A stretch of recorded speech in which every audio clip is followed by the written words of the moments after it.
Pengurus Radio Antar Penduduk Indonesia Rapi Daerah 01 Aceh melaksanakan bimbingan organisasi serta sosialisasi peraturan organisasi hasil Rakernas 2022.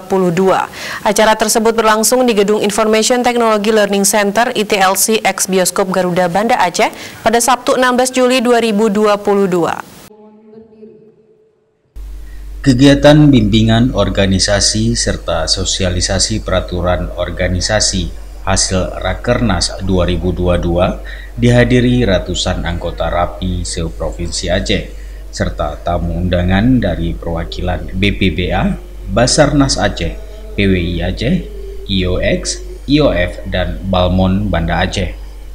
Dalam sambutannya membuka kegiatan ini, Kepala Dinas Kominfotek Banda Aceh, Fadil, mengatakan keberadaan organisasi Rapi bukan hanya untuk sekedar berkomunikasi via radio talkie, namun menjadi garda terdepan di setiap tugas kemanusiaan, terutama di saat terjadinya sebuah bencana.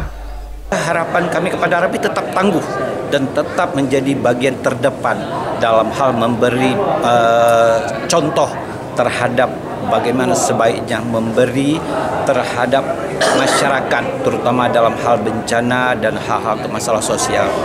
Dan pemerintah Banda Aceh tetap menjadikan Rapi bagian tidak terpisahkan kemitraan itu. Sementara itu, Ketua Rapi 01 Aceh, Rahmat Talib, mengatakan melalui kegiatan ini akan diberikan edukasi kepada seluruh anggota Rapi Aceh mengenai aturan-aturan dalam organisasi, sehingga ke depan organisasi Rapi akan semakin baik. Harapan saya kepada relawan Rapi hari ini tetap mempunyai koridor yang baik, mempunyai integritas yang jelas. Organisasi Rapi ini bukan organisasi sekedar organisasi hobi sekarang, tapi udah menjelma sebagai organisasi besar yang hari ini sudah bisa diperhitungkan untuk masyarakat. Hari ini banyak yang kepingin masyarakat ada kehadiran kami. Nah, makanya dengan ini saya berharap ke semuanya Rapi seluruh Aceh untuk taat kepada peraturan-peraturan organisasi dan juga etika-etika yang nggak boleh dilanggar dari peraturan organisasi dan di dalam Rapi sendiri. Saya rasa hari ini siapapun yang melihat Rapi adalah melihat dirinya sendiri.